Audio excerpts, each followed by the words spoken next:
Edino, yoza fin, mutaleki azate, oza suka, libulu zanga suka, mokako soa, kende, donc yo leki. Edino image, yo na osenga yo, chicoté bango. Edino image! Regarde mon votre message, Yannick. Edino image. Abonnez-vous chez Edino Image.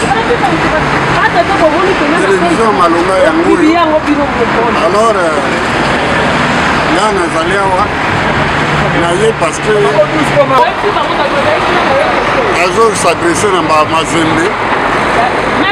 Tata Adolphe a confirmé à partir qui me vérifiait. Nous avons un grand sapeur, il y a l'histoire, il y a Bayaya. Bon, Ayébina Bandakala, c'est un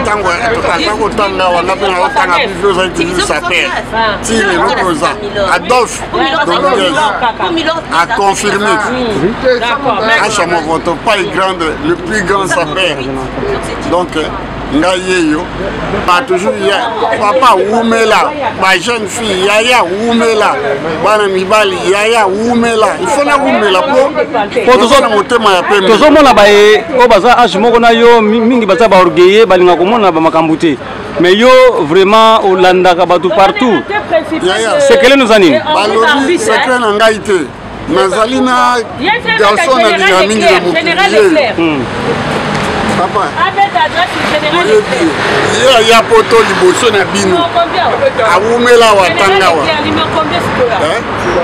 Je vous présenter, je vais me présenter. Je vais le seul à celle vidéo à l'obaki. Je vais inoffensif, je vais Acha. Je vais Salbinoni. C'est bon. Prête. Bonjour. Bon. Neti Yemoro Acha pourquoi Londres a expliqué Gana Polidor, donc le gamin de Paris. Mais bon, aux autres nous n'avons pas un cacha. Non, image c'est bon. Ce qui est bien chez toi, c'est que dans les moments pénibles, tu as la carte. Pas moment de joie karaté. Pas moment où tu as la pénibilité aux autres. Biso ba tout ça, il y a na mboko yo. Photos et puis identité na biso ya forme esenga katonda ndaka batu ko balinga pe bino ya équipe Congo za makambo ya bato ya Kombo eza makambo ya bato pe banana ba hein ayebani quoi. Donc c'est pour ça que je suis là pour dire que moto forme fois zalaka vous comprendre hein. Vous comprendre. Et puis, na uti ko bela makasi, j'ai failli aussi rendre l'âme pour appeler qui Corona makasi. Bien sûr, voilà. Oui, il y a vraiment makasi. Je te dis Corona sévère, j'étais à 2 doigts de mourir. Donc ça là que le lot, ça dit que tant on a zala qui na betona ma ya hôpital. Je sais na bateau oyo va subir et ma solo oyo. C'est très difficile, c'est dire que c'est mourir dans des conditions terribles. Vous en prendre hein? Et donc de tout cœur, vous en comprendre hein? Naba Viviane Westwood. Poto beta pensa Ojon Lob hein? Donc Ojon Lob mon malembe. Negonagai. Poto no ba que bon, c'est bon quoi. On est là, on est ensemble. Moni pendenge talakaka. Tana Zalaki na 95 kg. On a un peu de makasi. Voilà. Merci Ben Mukasha les sapélogues. Badoemi balé bakutani. Badoemi balé bali kokola te. Bali kotiki la trésor ngando place te. Beaucoup la peine à nous te. Botiki la trésor ngando place. Trésor ngando place que papa. Atika kate. Yo baloba na yo. Omani makambo forme hein. Et ça lokola makambo ba momi. Oyebi tango sana na bopikiniki. Tata 90 au botabana. C'est comme ça. De la vie à la mort. On ne laisse jamais. Kotika forme na bato mususu te. To beta kana ba petit, to beta na ba mikolo tokoma ba collègue donc ton respect ezali au moins trésor donc makamba forme ezaka soko lembi na yo tiki au moins trésor aza jeune au moins tant de top biso to bana forme trésor ngando azate mais talala de mo beta na yazo loba moto forme mais moto forme aza moninga na yo te voilà moi je suis très fier ya komona mwana na biso emboîté pas na biso aleki biso na minute oyo oyo azosomba biso tokokoka te toza sincere tozolaka na biso le temps juste au temps nga azaki babenga nga vieux japonais mais lelo oyo papa yoyo abotamisa bendele epa na ye pouvoir ekende epa na ye quand azalaki papa yoyo nga azalaki papa yoyo oya yebi le vieux japonais mais lelo oyo mwana yebisela bi papa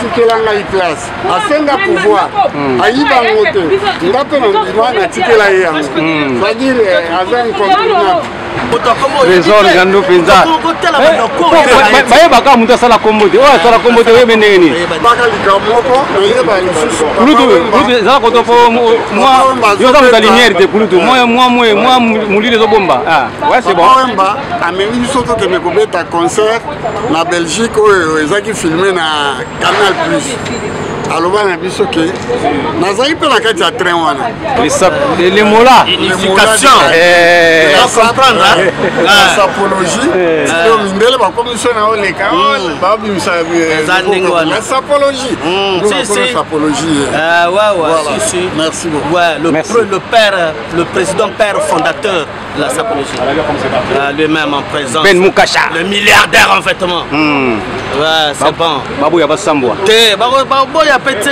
eza ndenge wana c'est comme ça ça a été écrit ndenge loba vieux beaucoup na tant tokenaka festival na Brazzaville loba c'est l'histoire tout qu'on change en côté ça histoire va changer à côté tu peux rien faire ça dit qu'à chaque période moi ndenge banana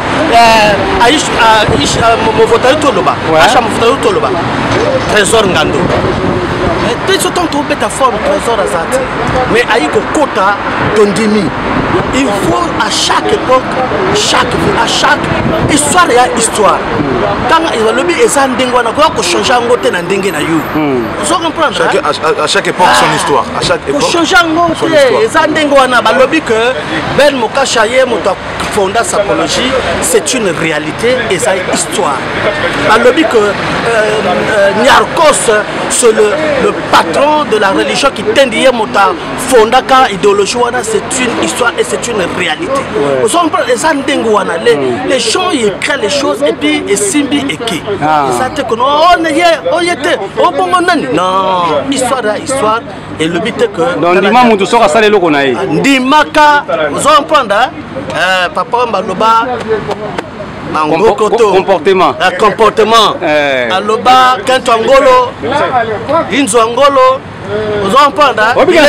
nasepelaka mingi soki tosola makambo bilamba tozonga toujours na référence à Papa Wemba mais parce que Papa Wemba c'est une référence mondiale Papa Wemba aza lokola omoni de lumière c'est-à-dire on appelle ça les philosophes de lumière aza lokola grand aza lokola Nietzsche c'est-à-dire que ce sont les gens les références à Papa Wemba il faut ezongaka toujours jusqu'à la nuit des temps jusqu'à mokiloko c'est la référence à Papa Wemba et kozala toujours il y a Niarchos toujours parce que eux ils ont poussé Papa Wemba n'était pas obligé de chanter la sape Papa Wemba moto appelle ça les lettres de noblesse de la sape il n'a pas créé mais il a donné les lettres de noblesse si on parle de la sape ça dit que Papa Wemba était là à Zawana il est véritable témoin donc ça veut dire que Papa Wemba référence toujours référence si on fait un Papa Wemba tu n'as pas été cautionné vous comprenez mon côté tant que tel amana Papa Wemba pembeni te tant que bosola masula forme na Papa Wemba te yo sala kana yo te ko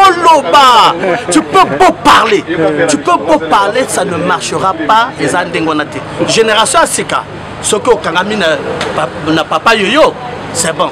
Oyo tango kambali na ben mukacha arrière autant na ben mukacha.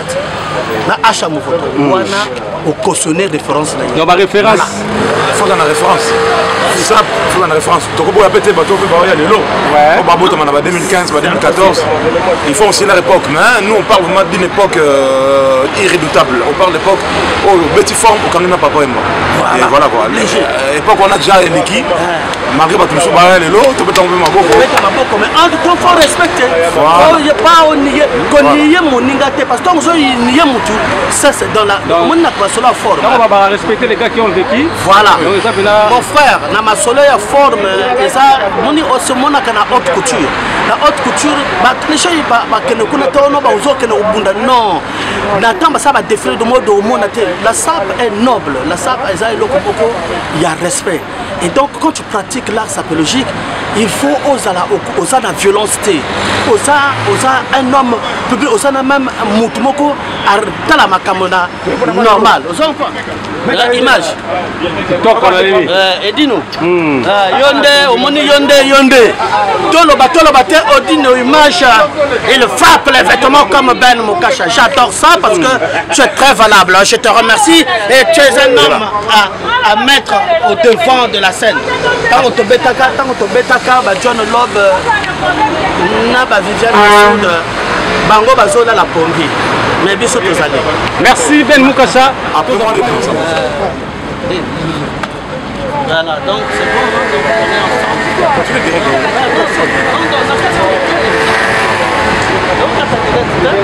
Bon, voilà, donc du coup, c'est là.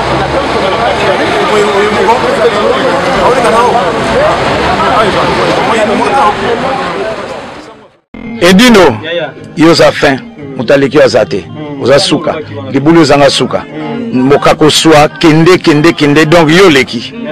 Edino image, yo na osenga yo, chikote bango. Edino image!